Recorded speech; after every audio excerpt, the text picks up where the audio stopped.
Hello survivors and welcome to First Aid Spray, a Resident Evil podcast by fans for fans. This is episode 70 where we reflect on the final chapter, no, not the Anderson one, the Perry one, as we conclude our coverage on the Resident Evil Perry novelizations in Book Club 0 Hour.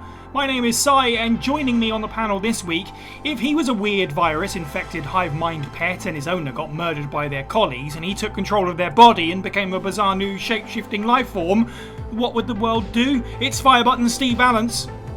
And the world will burn in an inferno of... Hi, everybody. Obedience breeds discipline, discipline breeds unity, unity was used to make Among Us. Sus AF, James aka Moist Owlet, say the line. Wet ripping sounds? I meant Among Us, but that's good too. And swooping in for a clutch podcast guest role reprisal like a gigantic bat out of hell, it's Resident Evil Family Fortunes host Retina Prime. Hello everyone. Every episode of First Aid Spray is recorded live on our Discord server, so join now to hear the show early and unedited and to become part of our fantastic little community where we discuss life, the universe and Resident Evil. You can find a link to the server as well as all of our social media profiles at our website, faspraypod.com. It's the support of our listeners that keeps First Aid Spray going, so why not check out our merchandise or our Patreon page. Tiers begin at just $1 a month. Head over to patreon.com/FASpraypod for a full list and the chance to create bonus First Aid Spray content.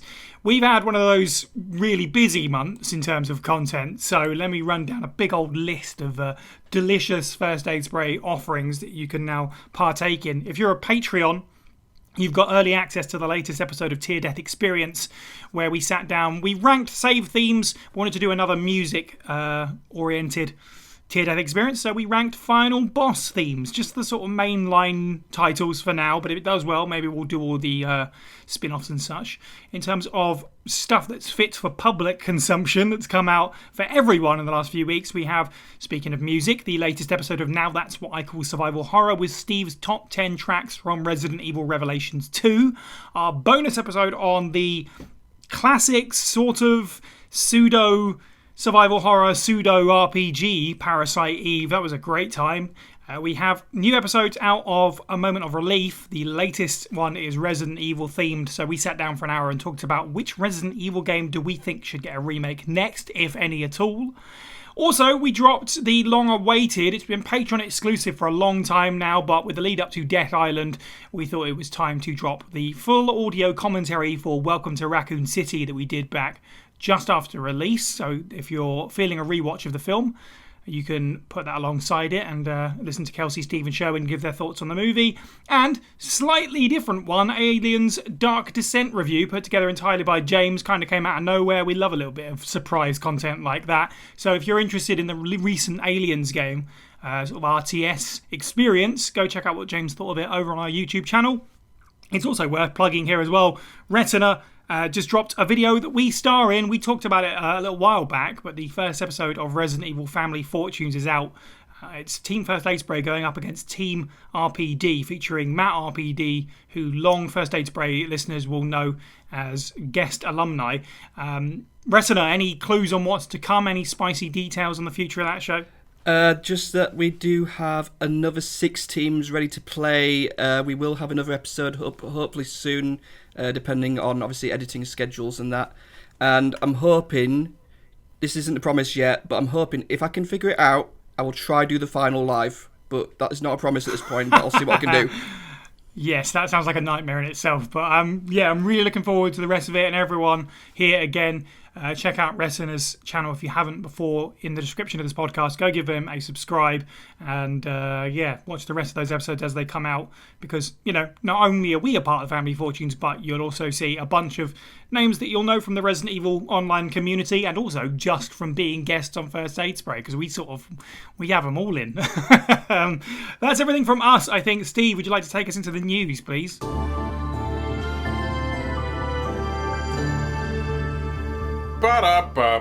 No, there's a proper jingle, Steve. Don't make one up.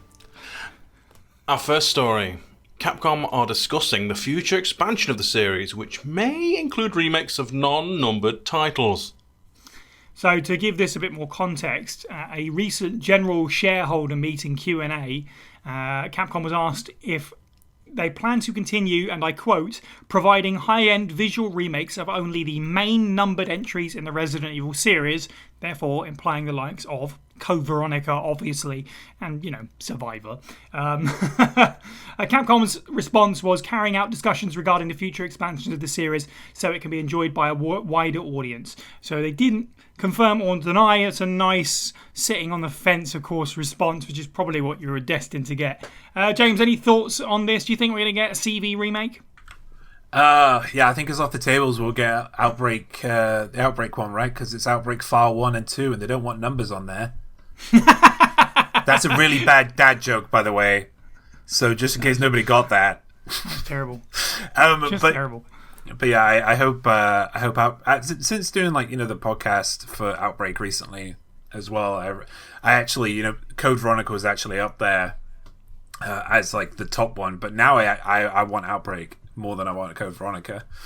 But yeah, it would be nice to have. I think we spoke about this. I feel like every time this comes up, I repeat myself, but there are some things they would need to change with Code Veronica, like to bring it to the current state of the world and for it to be accepting and stuff. And I think Capcom can do that because they've already done that with previous remakes. And the same goes with the Outbreak games as well. If they can just stop throwing failure multiplayer games at us and give us games that actually work and have been known to work, like Outbreak, for instance, until they close the service down, then I think you will have a very happy fandom. Yeah, 2 slam dunks potentially right there. Steve, how are you feeling about the potential? I know obviously we talked about this in a more, but how are you feeling about the potential of non-numbered remakes? I mean, personally, I'm on the... I think I said this before, that I welcome a remake of CV for the reasons that I want a version of CV that I can fully enjoy to play. I can appreciate its merits now, but a much younger Steve hated that to death. And even then, I still have my foibles with it. There's a part of me in the back of my mind to say they cross that line, say they hit that break glass for CV remake button. What happens to Steve Burnside? And I say this because look what happened to Carlos. Right. Look what happened to Luis. Yeah. Not necessarily disliked characters, but characters that kind of fell into the background. Now, I want to live in a world where I can say wholeheartedly, I really like Steve Burnside. And what a redemption arc. That could happen, and that kind of excites me. But if I had to choose between Outbreak and CV, I'm sorry, I'm on Team Outbreak all the way. Okay, well, since the conversation has gone that way, Retta, how are you feeling? What remake, what non-numbered remake would interest you the most? I'll be perfectly blunt, just any of them would be good. I mean, Code Veronica is the one I'd like to see. I mean, obviously, mostly with the remakes, I've been a bit concerned with some of the chops and changes they've made, like they've removed bits and pieces that I didn't really like. But I'm a bit concerned that maybe if they do it too much with Code Veronica like they did with, say, 3, they might remove too much of its charm or some of the bits I liked. I mean, honestly, the bit I don't want them to remove at all is that moment underneath the medical building with the guy having all those torture chambers. That was one of the most eerie and haunting places I ever played, and it still gives me chills every time I go back there. I think they could really do that a lot of justice and make it great. But honestly, the fact is we've had numbered remakes and main entry numbered games for the past 7 or 5 years or so, and it'd be good to have something that's not a mainline title that either can be tied into the main series or is its own enclosed story. I'd like to see more separate stories for a change rather than just let's just look at Chris or Ethan. Well, look through his eyes, not him anymore. Considering they're blasted all over the place. Just give us something that's a spin-off for a change and make it good. But yeah, Code Veronica, just make sure you fix that fire extinguisher. Yeah, fair play, really. Steve, next topic. So our last and strange story, Prime 1 Studio reveal a gigantic Lady Dimitrescu statue that comes with a hefty price tag. Talking hefty. You can pre-order now from the prime1studio.com website for, hold on to your seats everyone, $1,649. You're having a giraffe. I just want to point out that's middle range with Prime 1 stuff. Yeah, their stuff is always expensive. This thing is a 1:4 scale. I'm not exactly sure. There you go, almost 26 inches tall. So it's a pretty hefty thing. And also, if you pre-order, there's a limited to 500 pieces additional statue as well of the sort of crystal Lady D that you get as a reward for beating her, which is really neat. But that's expensive. I mean, Stephen James, I know we cover these kind of things occasionally, and I think we have not a whole lot to say on this subject at this point because none of us are particularly into collecting statues and stuff like that. We all look at it and go, "That's pretty," but like, wouldn't spend my money on it. But Reston, are you more of a collector type than we are? Would you be, maybe price notwithstanding, would you be interested in this? Well, to be honest, I did just cough at that price, but that was my own fault. Honestly, most of the stuff I've got is kind of handmade on my own now, so I don't really tend to buy a lot of the stuff unless it's... I guess it's been brought up a lot, is that I try to go for the stuff that's affordable for regular fans. I don't feel like going for like a limited edition 15-foot bust of Jill with her boobs out, or whatever people want. I don't know what they want these days. They probably want anything. But just something affordable, tied to the series, maybe a prop, or... Hell, I'd have loved to have that music box from Code Veronica that came out as a limited edition years ago. I would have loved that, but even that costs more than Lady Dimitrescu's new statue. Yeah. That's quite scary. Yeah, I think we've talked about it before a little bit, to be fair, because you're spot on, because a lot of Resident Evil merchandise is just so bad. Like, we've made fun of the T-shirts in recent years that are just awful, and other than that, they just kind of slap the Umbrella and or Stars logo on things and just call it a day. Do you remember when we covered the first aid spray? And it wasn't I don't even think it was officially licensed. It might not have been, but it wasn't coming directly from Capcom either way. The first aid spray energy drink. It was like, that's really neat and niche and like knowing, and it'd be cool to put it on your shelf. But again, that was like crazy overpriced, so it was just not. It was like £300, wasn't it? It was quite absurd. Yeah, but you're right. Like little memorabilia, like replica things would be really cool that aren't just. And I'm guilty because I own these, but like drinks coasters with Umbrella logos on them, It's got to be more to it than that. So I think here's my 2 cents as well, because I haven't said this before, and I've been like I've been subscribed to Dark Horse stuff recently and their figurines they've been making. I think maybe Capcom should look into Dark Horse stuff and try and get them as a license, or get Dark Horse a license Capcom, because they've been doing very well with cheaper statues and really nice like little collectibles that you can have for like all my favorite franchises, and I think it would work with Capcom as well. And just so everybody knows, rather, that Lady Dimitrescu is half the size, well, just above half the size of a average Ramon Salazar. Yeah, fair.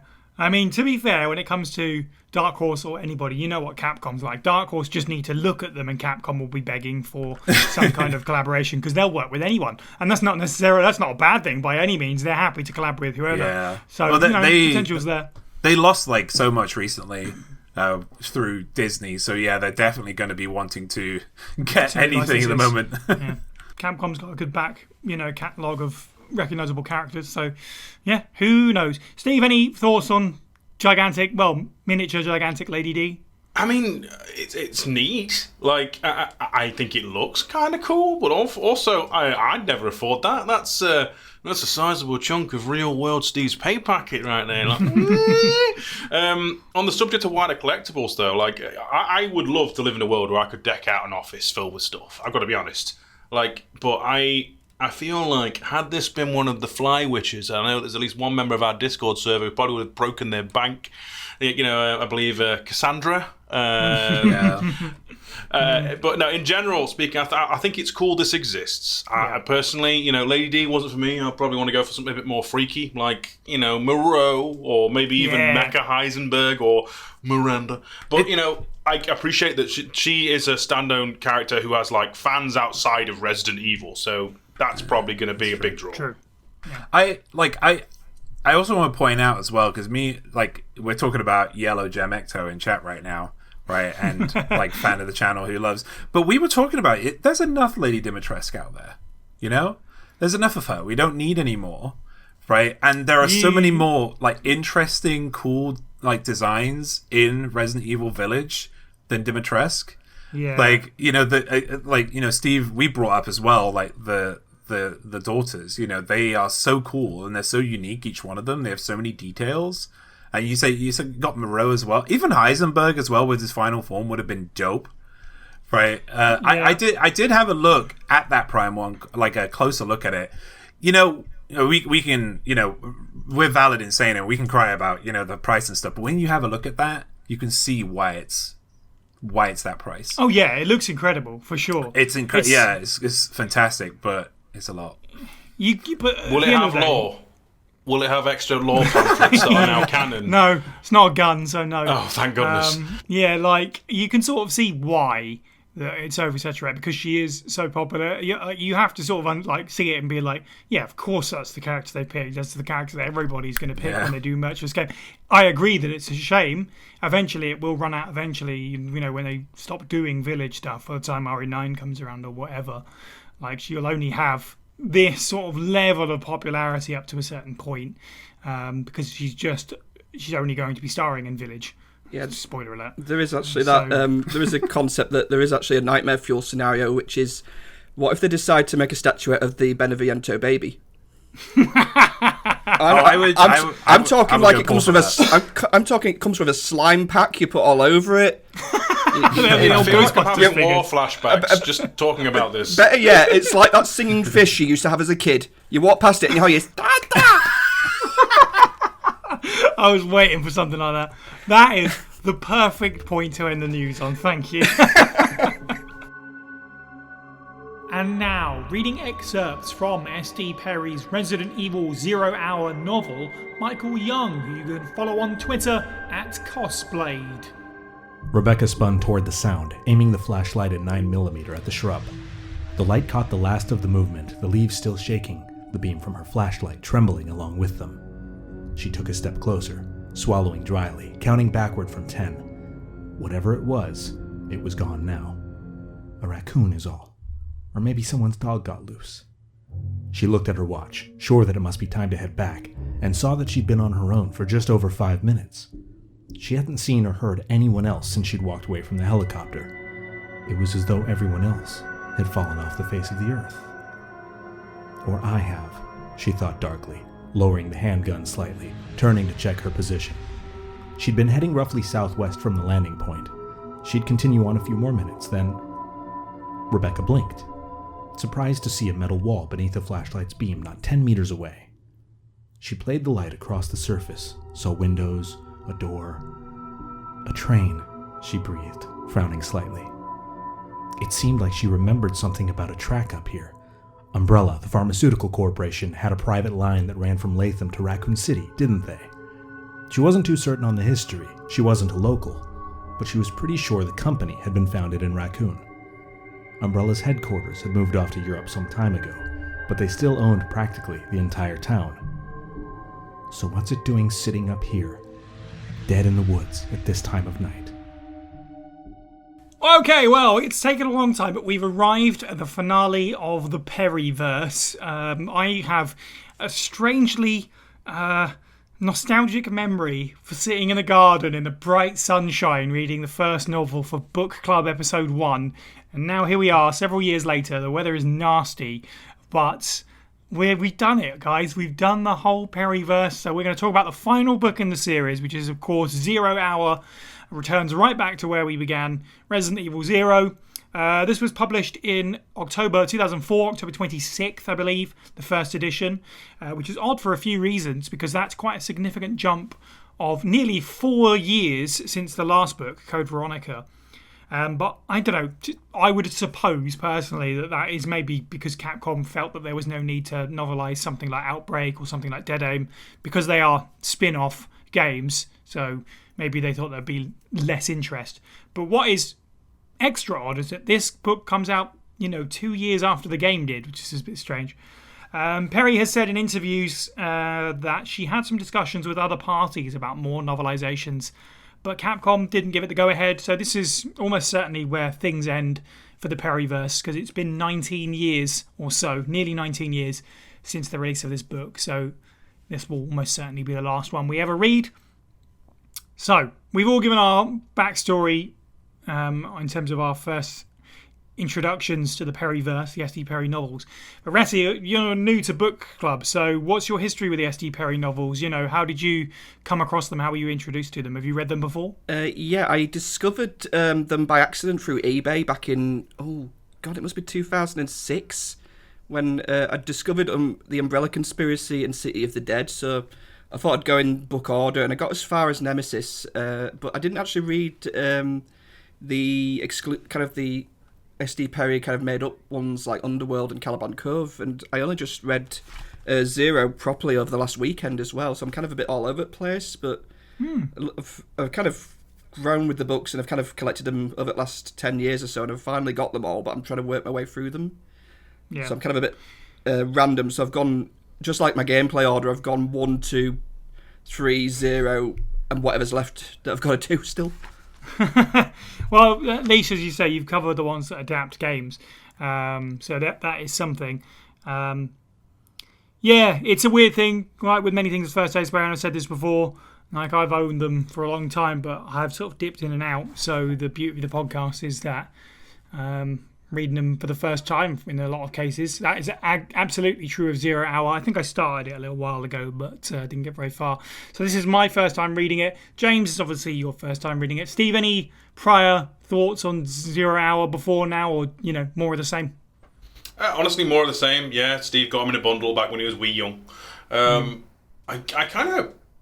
This reread for the podcast has put me in a very strange state, and I'm assuming we're going to talk more about the feelings of the Perryverse as a whole later, but it's left me feeling feelings and thoughts, and I'm a bit conflicted. Tease for the conclusion there, absolutely. Yeah. I think we should talk about it as we get to that point. Okay, so let's start, as we always do with this series, and talk about the covers. I actually could only find 3 for this. Actually, as I understand it, and I could well be wrong here, but I couldn't find any information on a Japanese publishing of this book. So no sort of fancy original anime art for this one. All I found was the 2 English ones and the French one, which is, like all the other French ones, is just a variation on that theme of the biohazard symbol, slightly different colour scheme. Steve, how do you feel about them, though, for what you've got? I mean, surprising nobody, yes, the original cover is the only one worth a damn. I kind of feel like it's more on par for being, like, the first game. I know it's meant to be Rebecca's eye seeing the dog, but at the same token, the first game, it ends, like, the title screen, little opening vignette ends with the character's eye, doesn't it, and all that. It's evocative of that, and obviously that's imagery that goes throughout the entire franchise. I can also see it's clearly meant to be like, for example, when the dog bursts through the train, so it's an actual narrative moment, which is stronger than just 2 renders on generic city background and then a spare from 28 days later. Like, graphic design is my passion too, guys, but Jesus. No question, the original is hands down great. I'm kind of disappointed there isn't a Japanese one, because they normally go, "Oh, Steve liked those." But, no, I agree. Disappointment. Yeah. Retta, any thoughts on these covers? Any preferences? What do you like, don't like? Now, this is going to be weird, but I actually have the French and the UK versions in front of me right now, and I've only just started... the reason I've got that is because I stupidly bought it, obviously, like I say, through eBay, and I forgot to check what language it was in, and I bought the French one by accident at first. And, that's nice. And weirdly, I've got to say, for one thing, that obviously the covers, like you said, there's no real difference, apart from, obviously, colour saturation, but weirdly, I sort of prefer the French one. For some reason, it's got a little bit more detail on the Cerberus. The eye looks a little bit more defined. I mean, okay, it's not the most imaginative design. I mean, basically, they've basically taken the PS1 disc of Resident Evil 1 and say, okay, let's just use that as a template and sketch over it, and let's see how we can make it look like it's been done in almost a watercolour photorealistic look. That's basically what it's become, but they've thrown in the dog. But yeah, I like the French cover. It's nice. It harks back to the classic Resident Evil, and honestly, it's the first time I've seen a Cerberus or a zombie dog with glowing eyes, and something about that just makes it a little bit more unsettling, and I like it. Yeah, that's fair. Yeah, I mean, I'm with you guys. Dog reflecting in the eye is at least the most interesting one. I assume that is meant to be Rebecca's eye. I don't think Rebecca has ever had green eyes. Just pointing that out there. I did a quick Google. I see blue, I see brown. I could be wrong, but yeah, it's a bit tired, but it's certainly better than the reprint with Billy and Rebecca's standard character models. And the biohazard symbol over the sort of green splash is fine. Like if there was just one cover that looked like this, it would be fine. It's just a shame that this language version, it's all the same, isn't it? Like the Code Veronica was blue or whatever. It's like, okay, it's the same thing. But yeah, this is probably the most meh selection out of all of them, I think, for me. But there you go. Okay, so let's actually open up the book and talk about the story of Zero Hour, which obviously, as I say, is an adaptation of Resident Evil Zero. We'll talk more about specifics of how she chose to adapt certain things, but let's just talk about the book as a book, how we feel about the story. Steve, how did you feel about the Zero Hour as you were sort of reading through it, the pacing and these kind of things? This feels like very different from the other ones. Obviously she wrote it a little bit later, but there is the usual like POV cadences there, but there are various narrative beats, and obviously it's a little bit more, I want to say more of an adaptation than the other ones were. Like, there are scenes that are almost beat for beat as they are in the game. And there are contrivances she comes up with, not in a dismissive way, but there are, instead of Trent being like, here's a gizmo or here's some like background stuff to cheat, she has a more I don't want to say in-universe, which is the only thing I can really think of, in the game universe excuse to how the characters progress through the novel a little bit faster than they do in-game.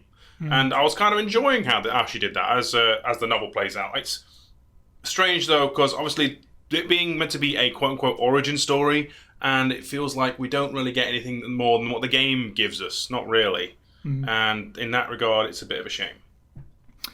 Yeah, I think it's good to lead with Trent as well, obviously, for those who might not be in the know, which might include you, Retta. I don't know how much you've read the first book, I guess, because he's quite prevalent in that. Yeah, he's always been he's kind of like the Easter egg of the series for a while until he becomes fully fleshed out, from what I understand. Yeah, Perry essentially. In this novel, he pretty much is an Easter egg. He's like one line read. Exactly that. Perry sort of describes him, I think, as the smoking man from X-Files, like this shadowy figure who's working in the background. And he does have varying degrees of importance. He's quite prominent in Underworld, I think it was. But in here, yes, he's literally just a single name drop and move on. At this point, obviously, there are a lot of contradictions between sort of Perry's take on the universe and the games. So jumping back to do the prequel, more so than ever, she just kind of has to undo some of her own version of the canon, for better or for worse, to straight up adapt the story of Zero. So, yeah, in terms of... That is one reason, certainly, why it just feels like an adaptation of the games, because, yeah, she clearly just put down her own ideas and gone, well, they completely contradict with this, so I'm just going to adapt what I've got in front of me, which makes sense. James, how do you feel about the story of Zero Hour?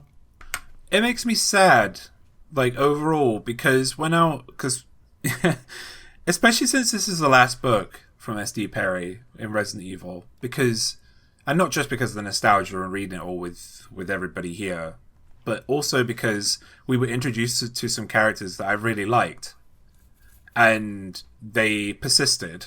Like, I can't remember his name. That's how important he was. David, was it the English guy? Yeah, the British guy. Where's he? Yeah. Where the F has he gone? You know? Oh, well, he can't be in a prequel. Like he like I was counting on him turning evil. He's a British guy. He has to turn evil, right? And I was expecting that to happen, and then there was Trent. Like, we got nothing else about Trent other than he's a guy. Yeah, basically. That was it. Yeah, and I just, I was sad about that because I was excited for what her plan was. But yeah, as you say, Sai, I think it was a case of her looking back at previous editions and then going, oh, crap, I can't, actually make this all work. And then, yeah, just watching or playing the game or having, the cliff notes thrown to her. I think the other thing, with her is... with this book that I like is the pace is great. The pacing is great in this book. Whereas the pacing in previous books was awful.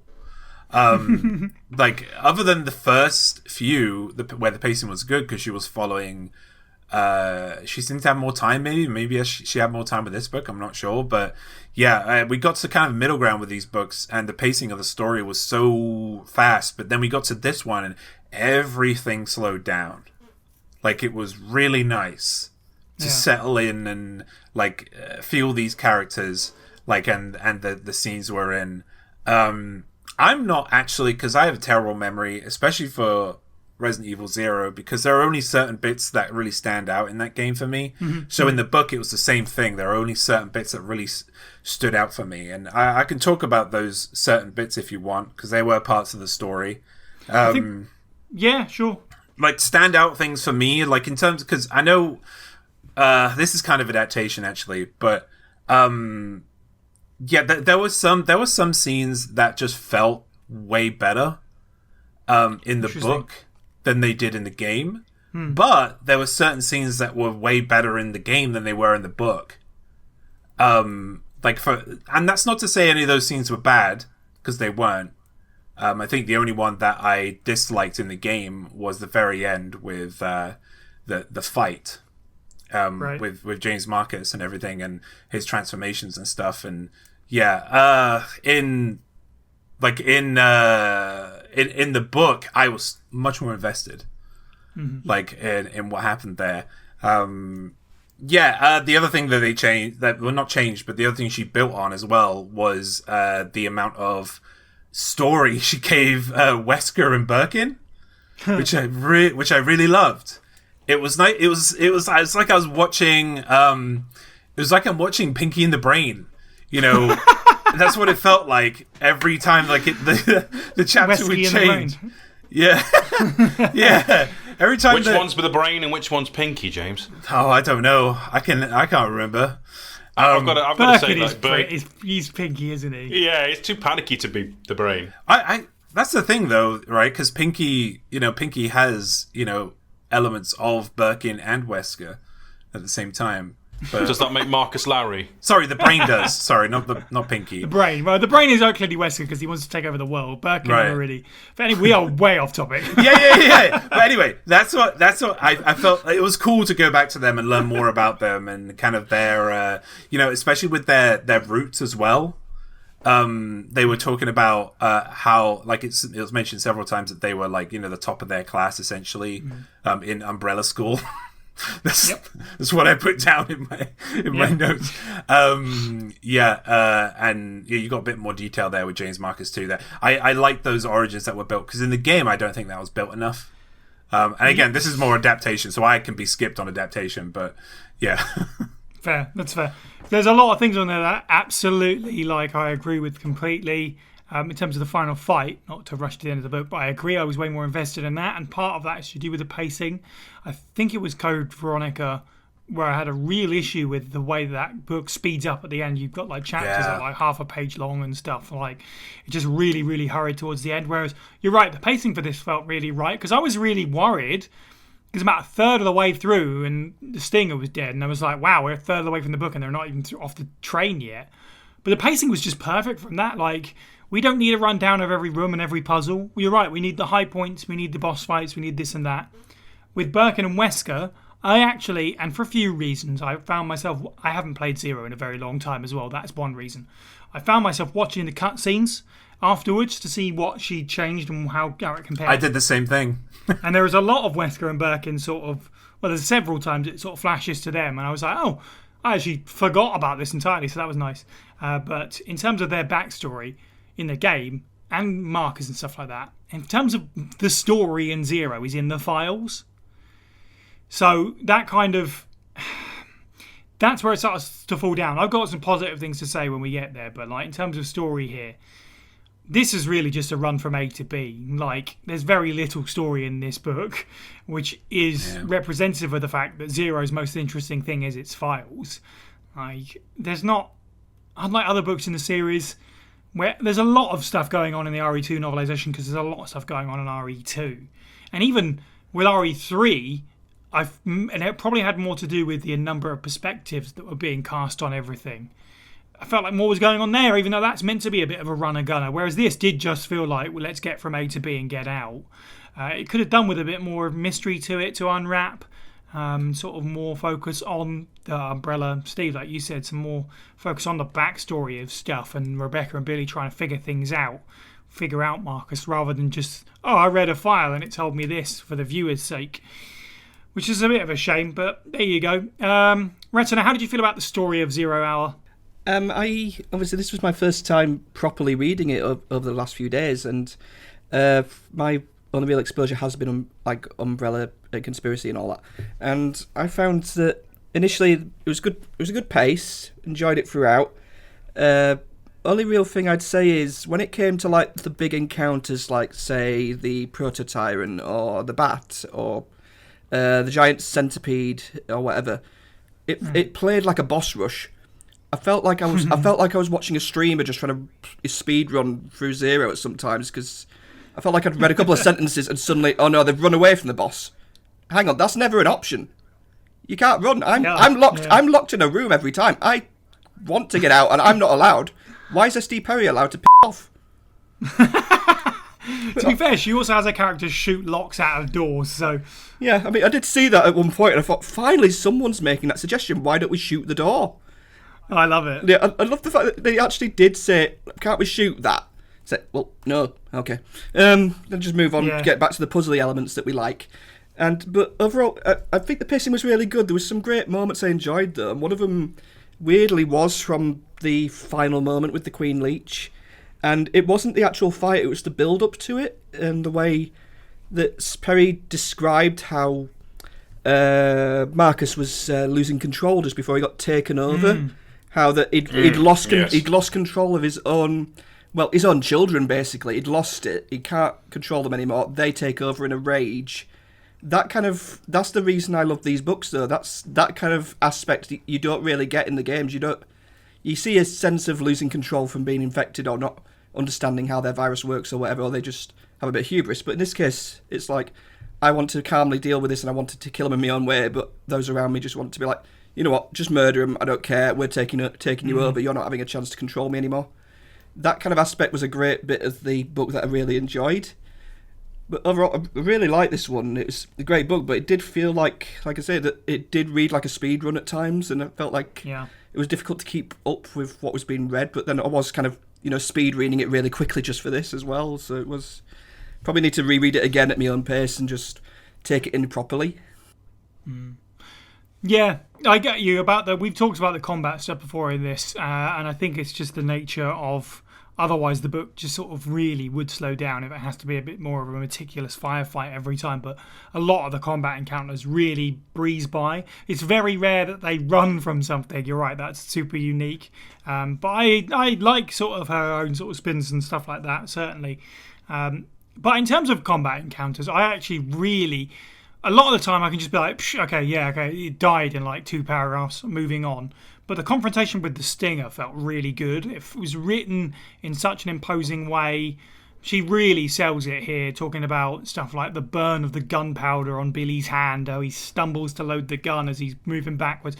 That felt really good, and I was quite happy with that. Largely didn't have any issues with the combat stuff, but again, that's at this point we've read 6 books between the 3 of us.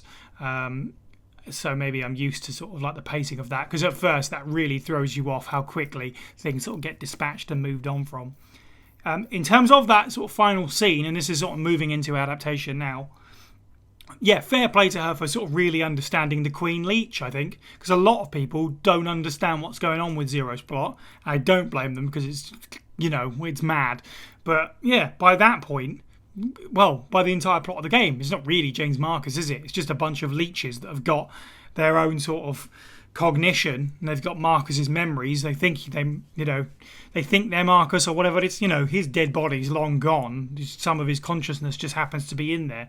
So, yeah, I think that was really good. Like the perspective on that, and as you say, sort of him losing control and the Queen Leech taking over was really cool. I don't know how I feel about it turning into sort of another creature, quote unquote, after that. They sort of turn it into the hive of leeches, just because the Queen Leech continues to change shape. To me, it's still the Queen Leech, so I thought that was a bit odd. But generally, though, issues with the story aside, she did a really good job of understanding the Queen Leech, which is very... And I am absolutely guilty of it for a long time. Very easy to misunderstand. Steve, any thoughts on the adaptation of this? Certain little elements that you liked or didn't like that were changed or added or whatever? I genuinely feel like, in some regards, this may be a better RE0 than RE0 itself, in terms of characters living up to their future selves in the games. Like, there are moments in this that I feel like Rebecca is more consistent with how she is in Remake. Like, she's nowhere near as competent or deadly a fighter as she is in RE0 in this book. She runs from the prototype, for example. She almost freaks out and breaks down after having a hunter engagement. Yeah. Whereas, in the game, your Rebecca can be a badass. She can have a grenade launcher, a magnum, and waste these things, no dramas. Whereas in Resident Evil 1, she panics from a hunter and Chris has to save her. And so in that regard, it allows me a little bit of leeway and a bit of lineage. It also makes Billy a little bit more empathetic, I feel. Like, he's a bit more aloof in-game than he is in this, because you can actually see and hear his mental cognition and thought on why he wants to do certain things. Why he doesn't just ditch Rebecca when she goes upstairs into the dining cart, for example. It's some solid stuff. And I appreciate most of all what they did with Marcus, because in this case, he's basically... I'm probably getting it a bit muddled, but is it Sigmund Freud or psychology with the whole id, ego, and superego thing? I feel like that's what they're going for with the Marcus persona, the Queen Leech's rage, and then the hive, three different aspects of the mind, and then eventually it gets more and more feral.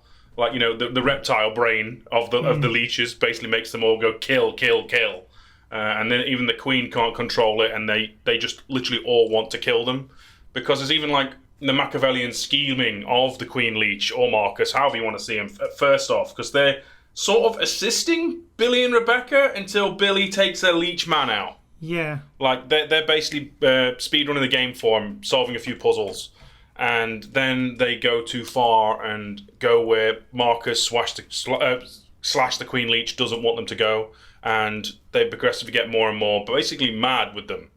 It's more... Despite the fact that I normally ridicule this and the world will burn an inferno of hate, it actually gets their whole point across of why they want to do this. They want originally Rebecca and Billy to basically spread the word and expose Umbrella, and then seeing them delineate and fall apart and get more and more angry, and that's what screws them over, is actually kind of interesting. And I want to take that as my quote unquote canon, even if it is a head canon. I enjoyed it for that. Yeah, absolutely. And I also, that's a really great point, and I really like her interpretation of Marcus having a weird thing for chess as well, which is quite subtle in here, but it's in here. Really good connection that she's made between this giant chessboard that he has in one room, and the Queen Leech, which it gets really called out at the end, a bit on the nose, but nonetheless... the most powerful player of them all, the Queen, when we've got references to the knights being hunters and bishops and stuff like that, depending on the BOW. I thought, you know what, it's a bit cheesy supervillain, but it's actually kind of clever and kind of cool.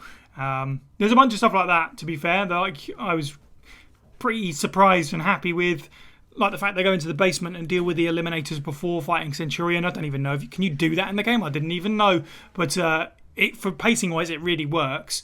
Because you face the Stinger, then you fight the Eliminators, which is a group rather than one giant monster, and then you fight the Centurion, which is back to a singular giant monster.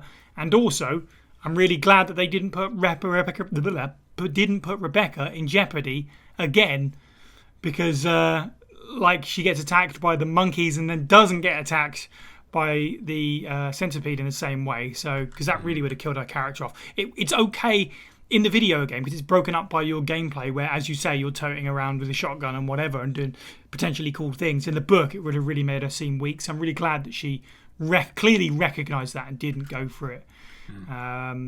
There's loads of cool stuff in terms of characterisation. We'll get to that for me. There's loads of really neat points there.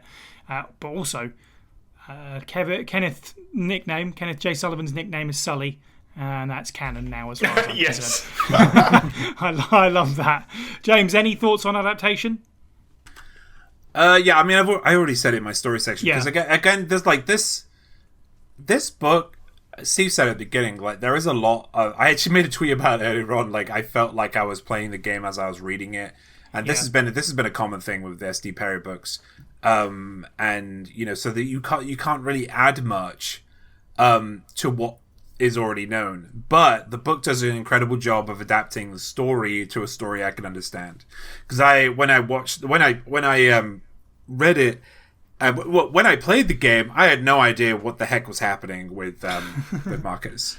Right, I had no idea what was going on. Like, I thought, oh, he's just stereotypical bad guy who is singing on rooftops for some reason, like Sephiroth wannabe kind of deal. Didn't understand the story, but the novel made me appreciate his character way more. Like, way more. Like, there's a line he says at the beginning about going back to the chess thing. He says he just makes like a small comment about taking the queen. Yeah. Right. And like that is right at the beginning. That's like huge foreshadowing, like to for the end. Right. Yes. Instead of him taking the queen, the queen took him, and so did everything else. Which I thought was kind of cool. Another thing, like when it came to adapting, and I'll probably talk about characterization a bit more as well, is the amount of detail she gave certain sections when Rebecca and Billy are talking.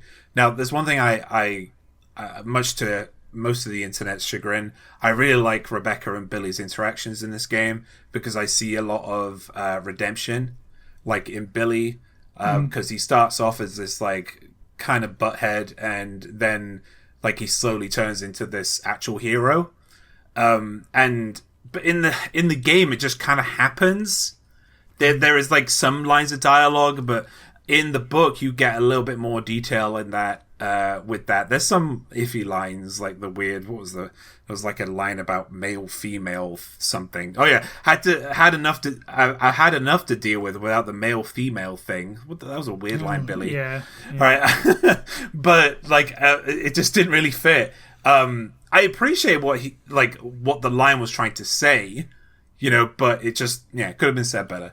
But otherwise, like the adapting of those scenes was done much better, and I still liked them in the game, but I liked them even more in the book because there was more detail there for me to kind of get into. And like the detail of the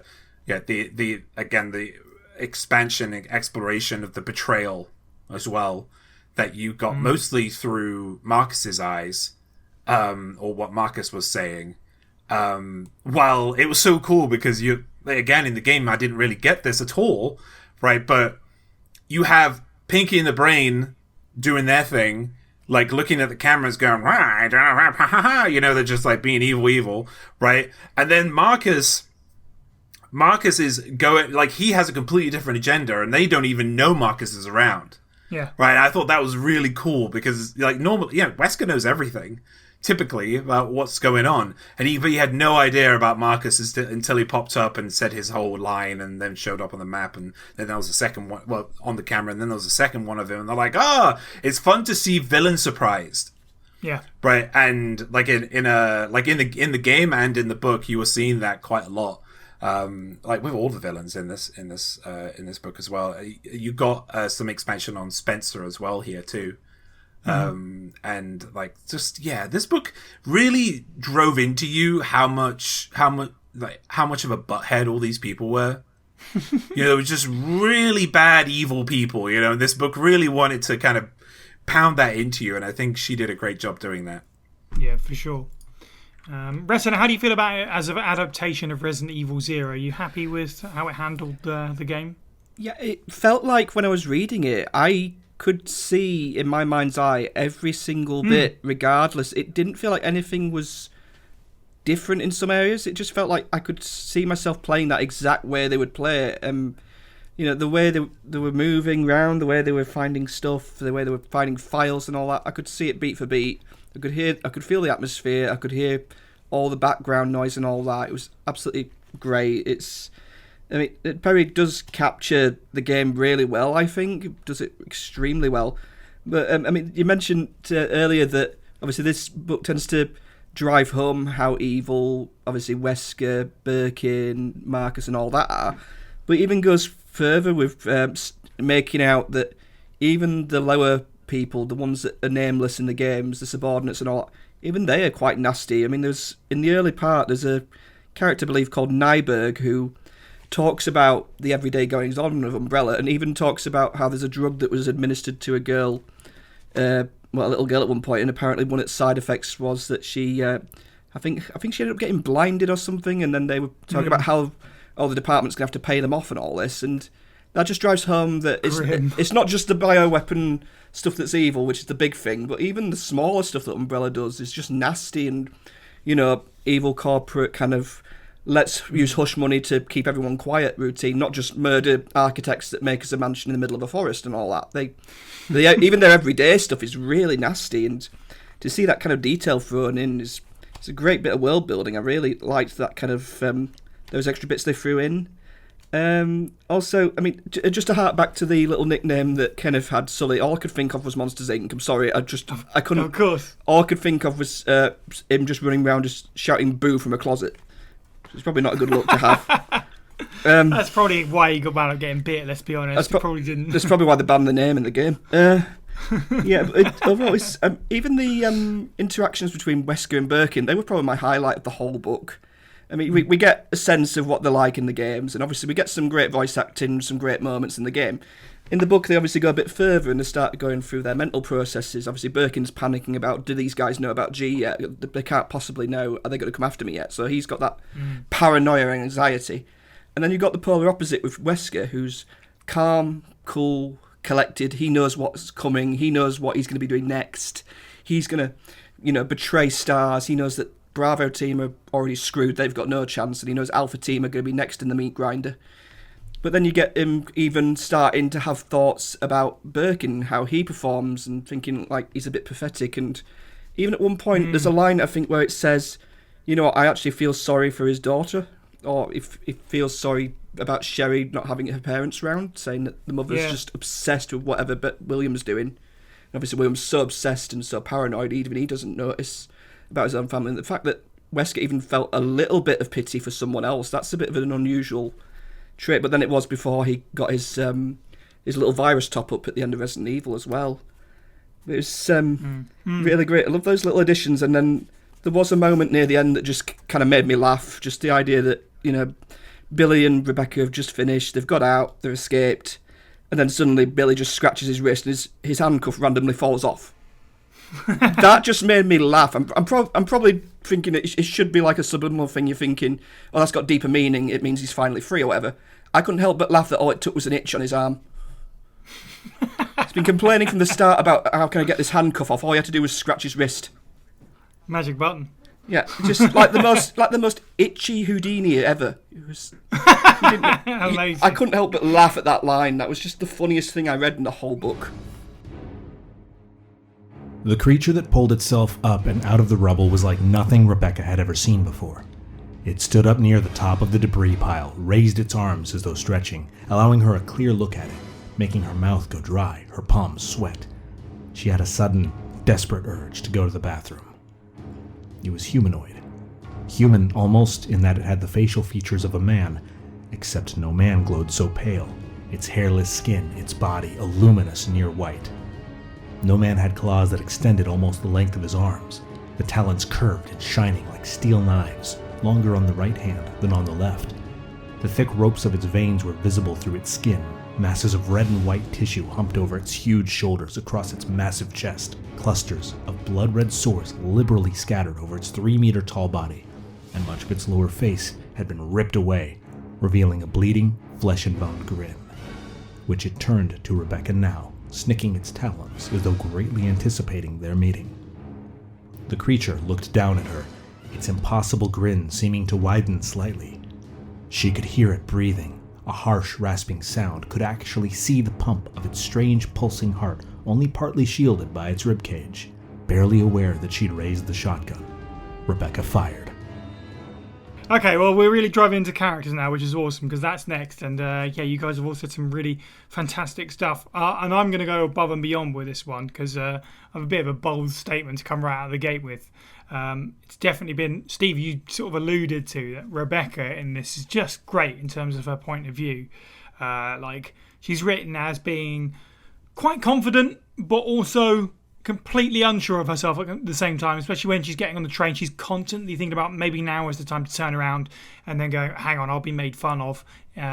Let's just go a little bit further until it's too late. I love that. She comes across really learned as well. Like early on, she's naming particular muscles and stuff. I was like, good, that's nice and accurate.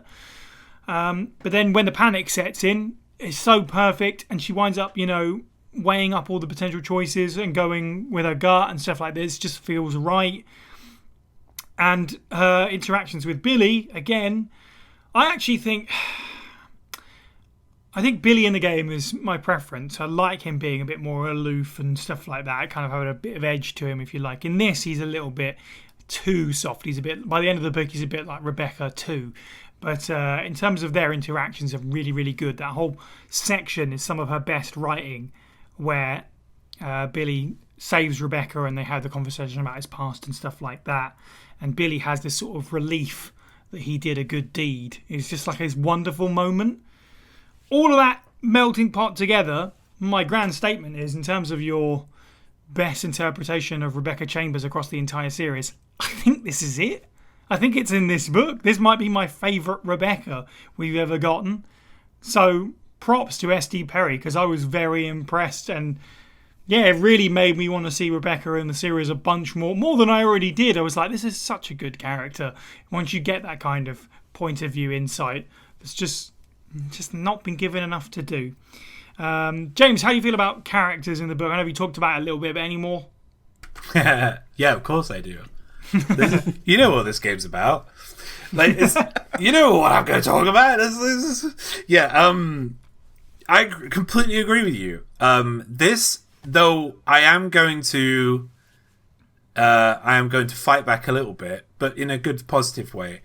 This Rebecca in the book is how I saw her in the game, right? But without all the mechanics that are thrown at you in the game. So as I was going through the game, I saw who she was, right? And when I read the book, I was like, yeah, this is it. This is who this is precisely what I was thinking. The first piece of combat she gets in, and I will fight. You guys have seen me. I will fight anybody who tells me otherwise, right? This girl has, she's super smart, and she also has combat experience. In her first combat, it's her first time you see her instinctually do something, right? It's because she has to have instincts, right? Because at that point she needs to, or she dies. Whereas every other time she's had a plan, she's been able to think of a plan. But the first time she's in combat, bang bang, 2 shots to the head to a zombie, it's dead. Yeah, right. That's the first. Sorry to interrupt, but I also like that she specifically calls out Rebecca had her handgun in her hand without even realising she pulled it. Yeah. I was like, yeah, good. She should have those instincts by now because she's been trained. So yeah. And they mention it in the book as well. They mention that she had been training for a full month, right? And that she had intensive training, right? They mentioned all of this, and I was just like, yes, this is precisely who I knew who Rebecca was, right? And hearing her go through and plan everything when she had the time.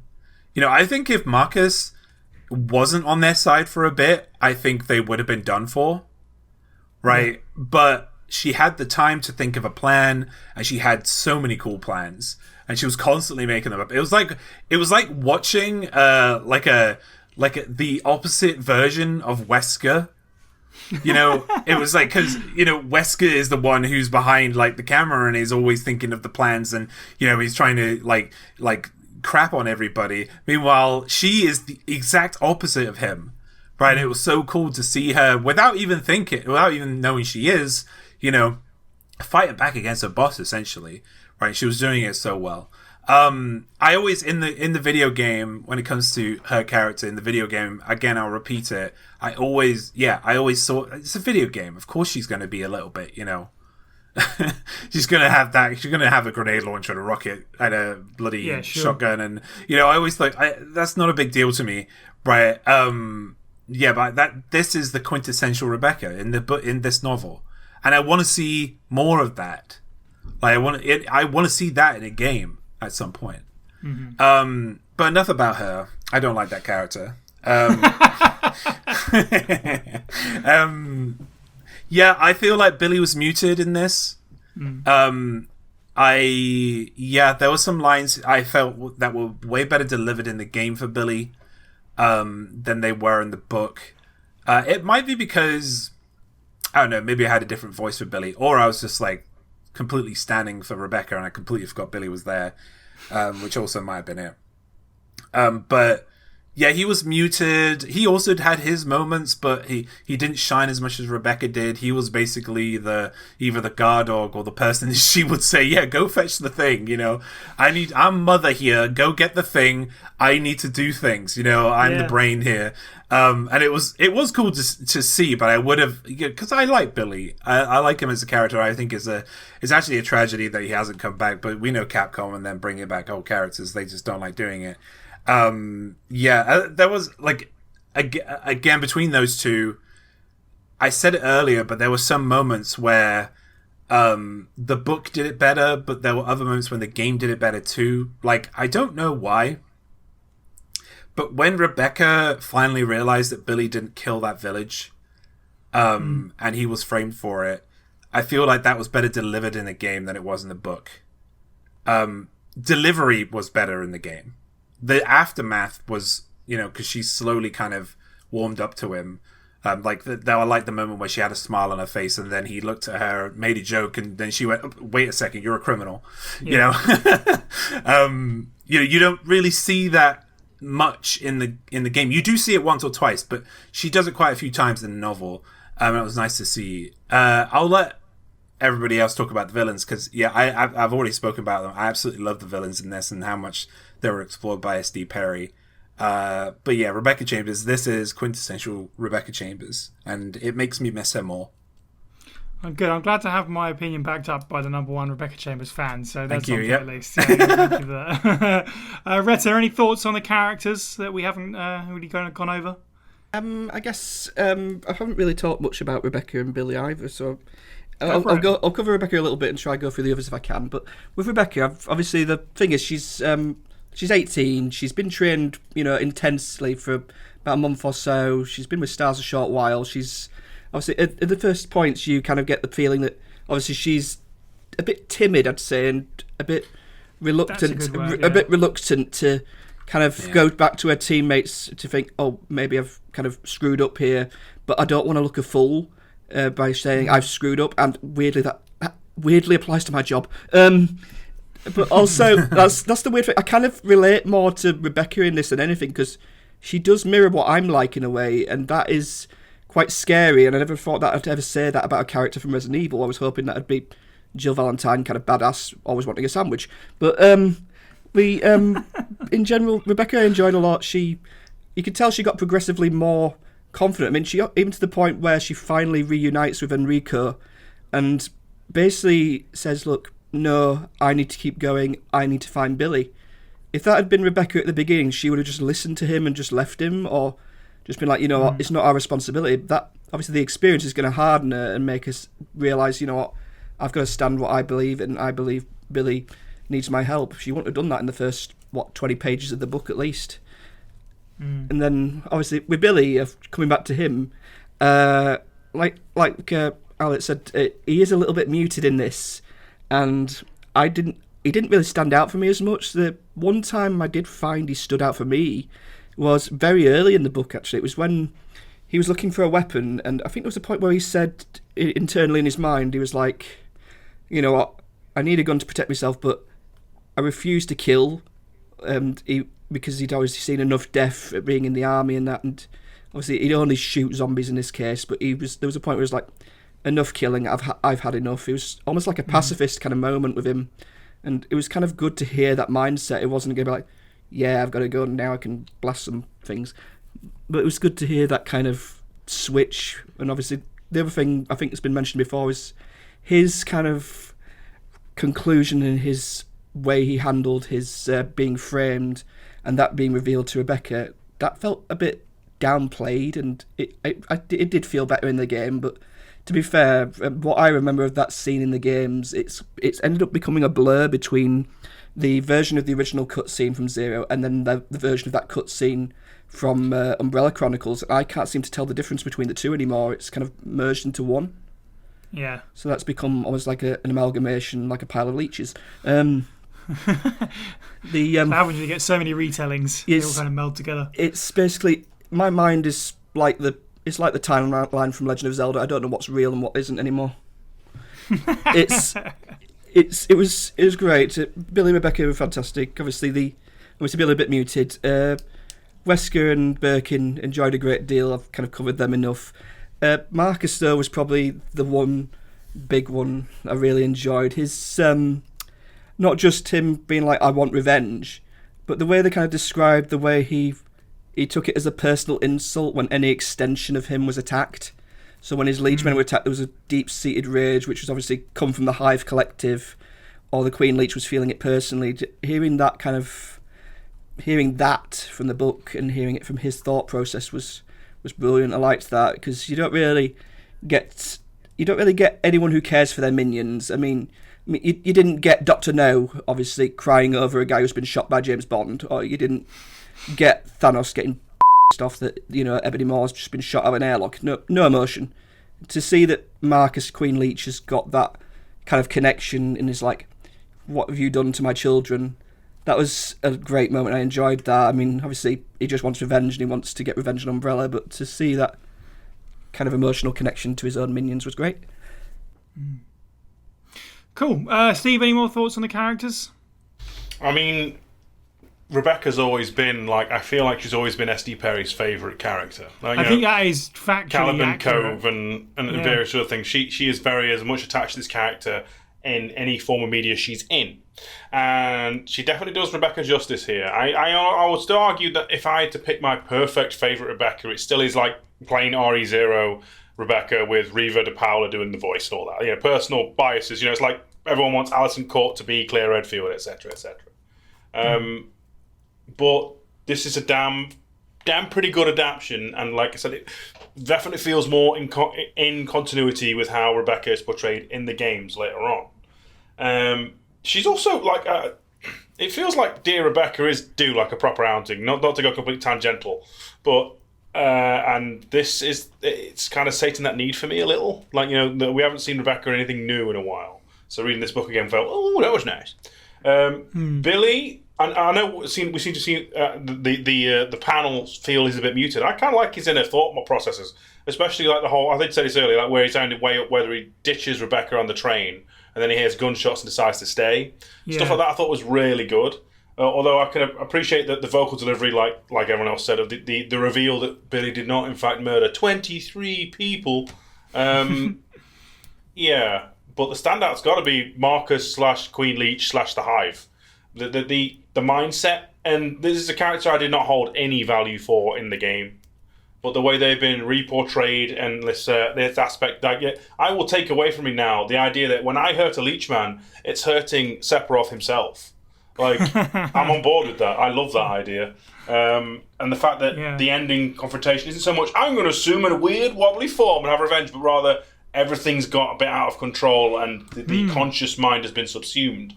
Yeah, no, that I dig it. I like it. That part, I never thought about it that way before. But again, I watched the cutscenes and the expression on his face when he starts puking up all those leeches. He genuinely looks like he's lost control. He doesn't know what's going on. I never thought about it that way. Because Resident Evil is we're so used to being and now I will become the monster. Yeah, intentionally. But when you look at it, he does look like that's it now. You guys are all right. In the sense that, the Queen Leech has gone, nope, I'm taken over now, I'm too mad or whatever. So yeah, I agree in terms of Marcus's writing is a surprising standout from this, although I have no notes on it. That's how good it is, in fact, no notes. So, okay, speaking of good stuff, at least for me, let's talk about the writing style and the quality of the writing. I was a big fan of this, actually. I think that despite issues with the story of Zero Hour, in terms of writing quality, this is actually one of the strongest books for me. Her description of young Marcus and the quote-unquote lake of leeches that kind of move up towards him was great. She describes mimicry Marcus as moving as if it was filled with living things before it's revealed that it is in fact made of leeches, which is really good. I love the fact that she refers to the leeches as collective as the many is nice and creepy. I like that. There's also some really decent, but some of the back and forth is a little bit cheesy. It's Resident Evil, so cheesy is kind of part and parcel. But there's actually genuine humour in this. Like, there's a little moment in it that I really liked where Billy remarks in his head something like, I'm glad that Rebecca Chambers is not nuts. And then immediately she's like, we should split up. And his response is, are you nuts? Which is almost, dare I say it, Douglas Adams-esque kind of writing, where you point something out and then immediately backflip on it. I was like, that's genuinely really funny writing. So overall, like, this was a delight to read, despite the fact that it's got absolute issues with its story, certainly. But writing quality, maybe the extra few years since Code Veronica, or she was in a really good mood because she was writing about Rebecca Chambers.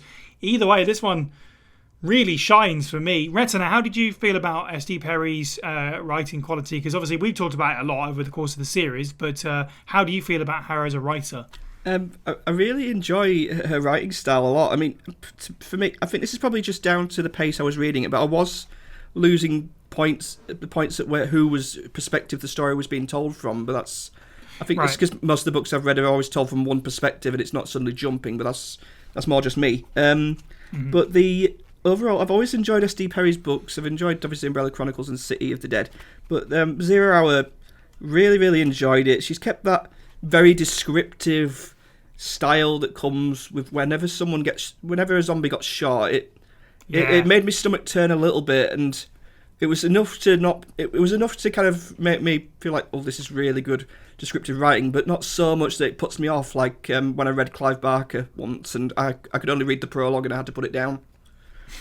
Genuinely, I nearly threw up reading that book. It was so nasty. But in general, the writing is really good. And yeah, there's a couple of issues with the plot, and there is that little bit she wrote right at the beginning, that little disclaimer just saying, you know, I know we've written this a little bit later than the game and all that, and there's going to be some inconsistencies with the story. I mean, at this point, when this is written, the Resident Evil remake has come out, so she's trying to reference the original, but the remake is still out there, and there is like little nods to the remake with the mention of the Trevor family as well. So they're in there, but they're not kind of saying, they don't mention Lisa specifically or all like that, so it doesn't spoil the story. So it's a way of getting it in, but it doesn't completely ruin it. There is like I said, we've mentioned obviously before the way that Billy was not talking as much, but his internal thoughts were quite good and articulate at points. I weirdly found myself enjoying the moment when they're solving that puzzle with the hunting of the snake and the deer and the tiger and everything else. For some reason, I was quite engrossed in that, and I don't know why. The way it was written, it just made me think, oh, I hope they get this right. It was like watching a Crystal Maze contestant. You hope they get it right, but they might not. But in this case, they did, thankfully. For some reason, I just really enjoyed that moment, and yeah, I just generally enjoyed the book overall. I've always liked Perry's writing style in general. Yeah, we absolutely couldn't go an episode without calling out her descriptive gore. You're right. She's always been good at describing monsters and pustules and open wounds and all this nasty stuff. She really excels at that. It's not surprising that she's found herself doing other horror and sci-fi stuff. Just to add to that, the moment she describes a zombie lunging at someone was probably the moment I felt most tense, but it was so well done. The idea of these blackened teeth coming towards you, that was such a great way of describing it, other than just suddenly this shape came out of nowhere and I'm suddenly missing a chunk of my shoulder. Indeed. Steve, how do you feel about the writing quality for 0 Hour? How does it compare to the other books? Consistent, and there are some great moments I feel like in this one, especially, I don't know if it is a quote-unquote Men in Black reference as in the film, but there's a point where Billy has to distract the Queen Leech to save Rebecca from like doing a door thing. She's opening a door. She's doing Medic Star stuff, and it's full on the bit from the end of Men in Black 1. Spoilers to Men in Black 1, a film that came out in 1996. He's stamping stamping little leeches to aggravate the Queen Leech, and it's almost like I can hear Will Smith in the back of my mind going, if you don't start nothing, there won't be nothing. It was pretty cool. And then there's also like an epilogue. It almost feels like I'm building a mental shot in my head of this one, but it's like the epilogue page is basically the POV of the zombies in the Spencer Mansion as the training facility goes and explodes. and it talks about dust shifting on tables and like everything's shaking a little, and the zombies are all basically going. Ugh! And I could actually mentally see like those character models and their head turning to look east or west, whichever way the bloody building is, and it was that vivid, and that was a great way to close. Yeah. Generally speaking, the action sequences are pretty good, violent, swift, and enjoyable. I genuinely, I so agree about the cute little epilogue at the end there. I can see a green-coated zombie down the weird-shaped hallway near the Keeper's Diary, sort of turning towards the window. It's like a big bright flash of light when something explodes, and he's like, ugh. It's like, yeah, this would be a perfect little end credits stinger, isn't it? James, how did you feel about the writing quality of 0 Hour?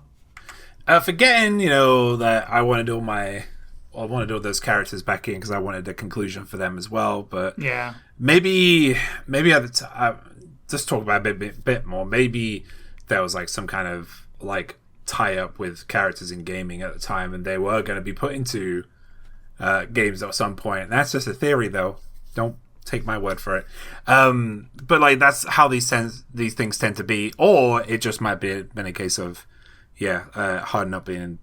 They're just not making sense. But yeah, in terms of her writing, there is like, is what I said at the beginning. There are 3 words that S.D. Perry loves saying, and that's wet ripping sounds. She loves saying that, like, and every time she does a variation of it, right, or she says that, right, you always feel the weight of it every time she puts that in, right? And, but she did something new in this one. And I wasn't expecting it. And I think the reason why I was expecting it was because of the, we've spoken about it. I think each one of us has spoken about this particular moment, other than myself. But in the game, the end boss is kind of lame. The CGI is pretty cool. In fact, I would argue to say that Zero's CGI and like cutscenes were the best of the year at that time. Mm-hmm. They were fantastic. But there is something that gets lost in CGI that you can't describe in like a visual way when you don't have the technology. S.D. Perry managed to do that with words. Like that moment, she managed to make it long and arduous, and like it felt like a real struggle. Like there was an actual struggle there, and in the game you didn't feel any of that struggle. Like at all, because in one sense you're not in the mind of Marcus, right? And you have the pace of the game to think about, right? And yeah, but the way it's the first time I've seen her write this way. She just, because beforehand she would have the slow suspense, and then it would kick into gear when the action started, right? But with this one, it was like, okay, there was a plan forward at the beginning. There was the suspense, and then she turned the whole fight into this gross, like, just writing masterclass of how someone is turning into leeches. Yeah. It was so good. It was like a huge highlight in terms of writing for me. Because it was something I've not seen before. I've said it, but yeah, she creates tension incredibly well. Suspense is always great with Perry. The sense of horror she has, her attention to detail to the Resident Evil franchise is spectacular. Her environments, the creatures, like the moments that we all remember from the game, she just elevates to another level. She like, as I've just mentioned, she visualizes scenes so well into words and makes them harrowing to look at, or rather think about. I wouldn't say it for all the others, other than the first 3, but her pacing in this was very good. I think the reason why I thought the pacing was good is because the previous ones were so bad, maybe. Yeah, that is true. Yeah, and it kept me on edge. It kept me on the edge of my proverbial seat in my brain. She's incredibly skilled. I wish we could talk to her one day. Like later, the later years of Resident Evil, to get her opinion now about what she thinks about the franchise and like what she wrote. It would be a great thing to kind of give her an interview sometime and talk to her about that. She also she has in this book, and we've spoken about it again. She writes the characters so well. The iconic characters you see in the franchise, like in this game, like she writes them so well. She seems to know them better than like movie theaters do now. Yeah. You know, for sure. Yeah, and like that is. You know, I think we took that. I think we might have taken that for granted at one point. Mm-hmm. Yeah, because she does so well. Yeah, I don't have enough praise for her. She does so well, and I would love to. I would love to be that good at writing horror one day. I think that also brings us fantastically to sort of a bit of a wrap up. Like, you're right, because at the time. Absolutely, there was a lot of people that were sort of detracting or poo-pooing on these novels a little bit for being inconsistent or daring to put sort of original characters or whole original books into the franchise and stuff like that. I think we said this before, that I think time has been kind to the S.D. Perry novels. Yeah. You know, maybe that's because of stuff like the movies, but you're right, like, because she does get the characters really well and she gives them, most of the time, a lot of space. You know, you get a lot more space to breathe in a book over an hour and a half long movie, obviously. But like, yeah, I think time has been kind to them. In terms of some of the stuff you said, actually, I do have some responses to that from Mrs. Perry herself, because she has been interviewed by a few places. Unfortunately, we've not been able to sort of get a wrangle on her, which is unfortunate. But nonetheless, she has done a few interviews where she said that her characters she came up with were not any mandate from Capcom, and as far as she was aware, that they were not really interested in the books particularly, so that you can be certain that there was no plan for them to be in a video game in any form, unfortunately, because I don't think they paid them any mind whatsoever. I think in one interview she went even so far as to say that they didn't like the books, but that might just be her sort of assumption. And in terms of what she thinks of the series now, she's been asked that question as well at some point down the line, and she doesn't really keep up with it, unfortunately. But it is a shame, because as a sort of pay to write sort of author, sort of by commission, yeah, it would be interesting to see how she takes on board something like a 7 or whatever, something more recent, going through that game and seeing her do something like that now. Would be really, really interested to see also how her writing has evolved, and also just to see her writing back in the Resident Evil series, of course. But yes, that does bring us to conclusions. What we think about the Perryverse in general, and also Zero Hour, you know, to wrap up. Steve, how do you feel about, you know, our entire run of book club, and where does 0 Hour fit within it? I've always been like more of a fan of the new stuff, I feel, or at least my current mindset is that I like the extra added stuff, the David traps, the Trents, the stuff that makes it stand out and it's more unique. And so it's a shame in that regard that it's not got really any of it. But as a novel, it was an enjoyable, fun read, and like I said, it could. I'm one of the few people who actually enjoys Resident Evil 0 as a game. Just saying. Just so you all know where I'm coming from. I can fully take this as this is a very good counterbalance if you don't enjoy playing the game, or you can't enjoy the whole management system, the inventory. This is a great counterpart or substitute, which is not many of the other novels can achieve that. As an adaptation, it's almost one-to-one with a few embellishments to get the story pace going. But the Perryverse as a whole, right? Like, I genuinely miss it. And I know she's kind of almost washed her hands of it and stuff. And like Sai's already said, how she kind of hasn't kept up with the series. But I echo the idea that if she were to come back, I would love to see what she could do to, re-embellish it, reintegrate it with her quote-unquote own universe. Yeah. Sure. I would love to hear the mindset of Jack Baker as he is consumed and turned into a nightmare mold creature beast. That kind of stuff is fun. And if Twin Peaks can come back after 20 years, anything can. Now that's my mindset. That is true. Right? That is true. If we can get the hashtag. I know we're already petitioning Capcom for Outbreak, but hashtag get SD Perry to write some novels, sure, whatever. I don't know. I'm on board. Just as long as we get a definitive A, an ending, and B, Trent doing something crazy in RE5. That would be pretty cool. How does he reconcile playing both sides against the middle, and one of them wants to unleash a nightmare virus and completely recontextualize the globe? It's a bit weird.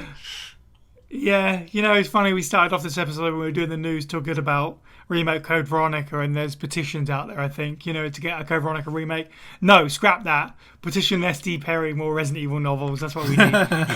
Yeah. James, how do you feel about 0 Hour as it stands and the Perryverse up to the present day?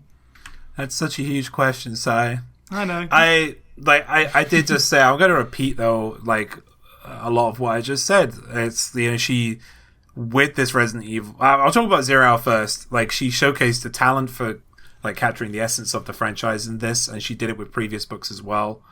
Again, we took it for granted, and I mean, I didn't, because I wasn't really part of the franchise back then, but I do know what the community was like back then, just because I'm part of it now. She has incredibly skillful writing, which she showcases in this book as well. Attention to detail, categorization is incredible. That's something that's really important to me. Especially like with that. I mean, that's also why I think she would do fantastically with the recent ones, like remakes, etc., because her categorization is so good. Oh yeah. You know, they've done such a good job in those remakes as well. Like, she's incredibly engaging with her page to page kind of like reading experience that she gives fans of this series. Yeah, and of, you know, 0 Hour. I've said a bunch, but yeah, overall, like, I think if you are a Resident Evil fan, I think these books are a must read. Like, every single one of them are, even the bad ones. Because there's something in there for everybody. Because I don't think we went through a single book without having a lot of good to say about it. Like, even the ones that are at the bottom of our list, you know, it wasn't like watching, you know, the Anderson verse, you know, where it steadily just evolved into chaos, like, as we got further down the list. With these, you know, we always had something good to say. The deeper we delved into the world of survival horror that S.D. Perry gave us, and it was fantastic.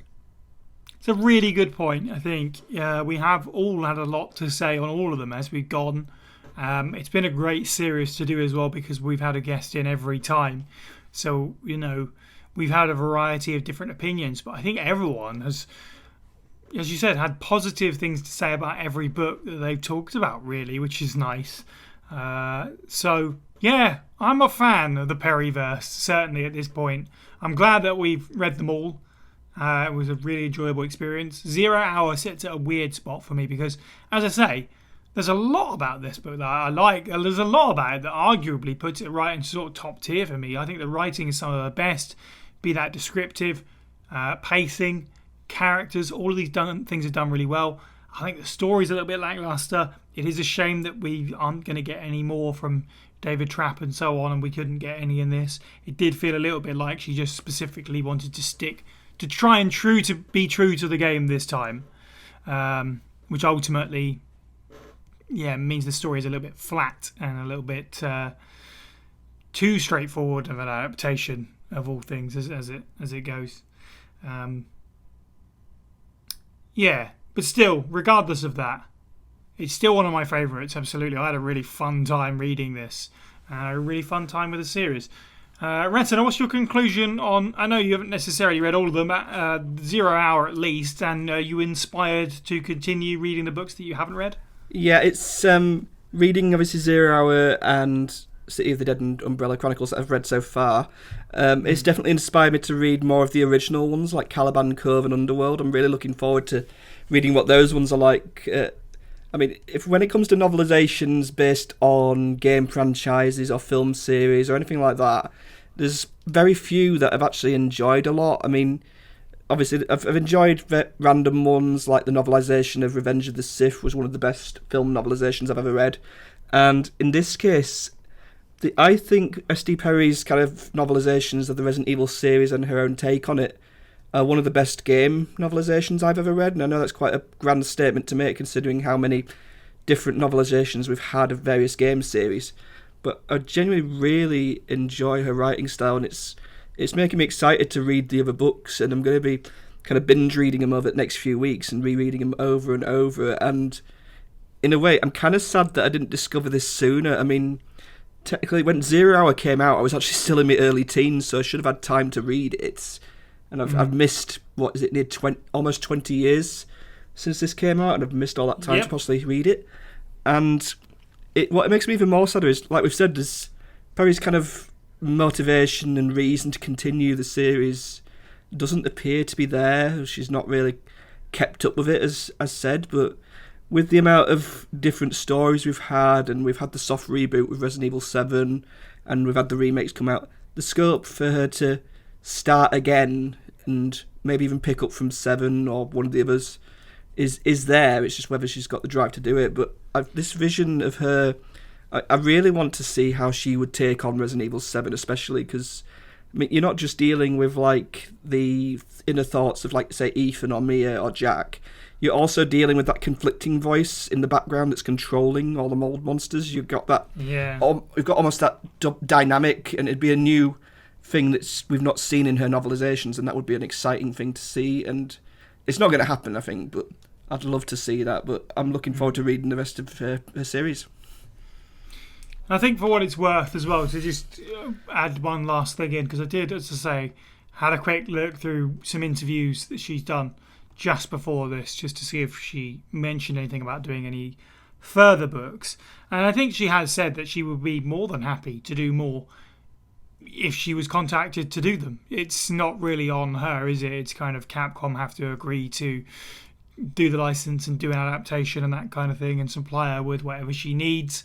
I think she had a really good time writing Resident Evil, and I think that comes across in a lot of her work, be it the completely original books that do feel like a delight in their own weird and wonderful ways, and something like 0 Hour, as we've said, where she's clearly a big fan of Rebecca, which is why she puts so much soul into it.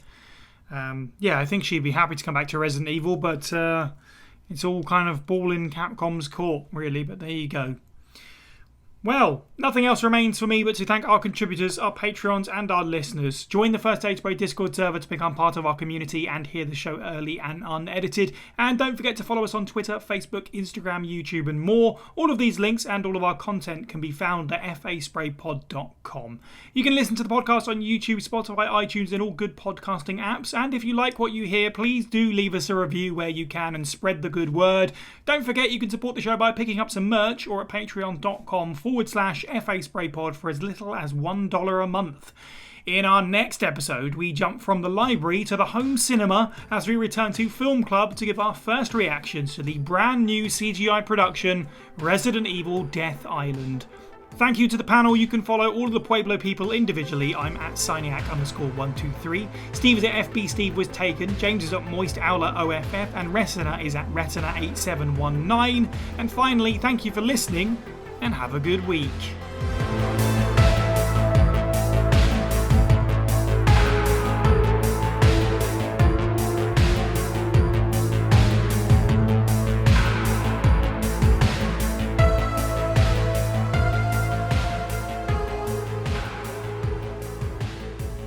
This book didn't have plague crawlers or lurkers, well, they got a mention, and no inferno of hate, so it's a 0 out of 10.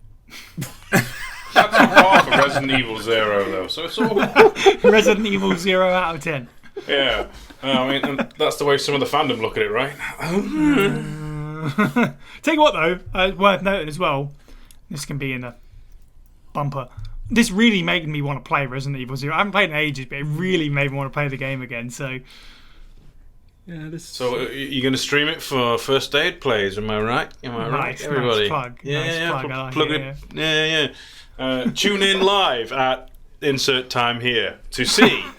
No, I'm kidding. Fantastic. We were the bumper right in. Now we can all stop recording. Thank you, everyone. Yeah.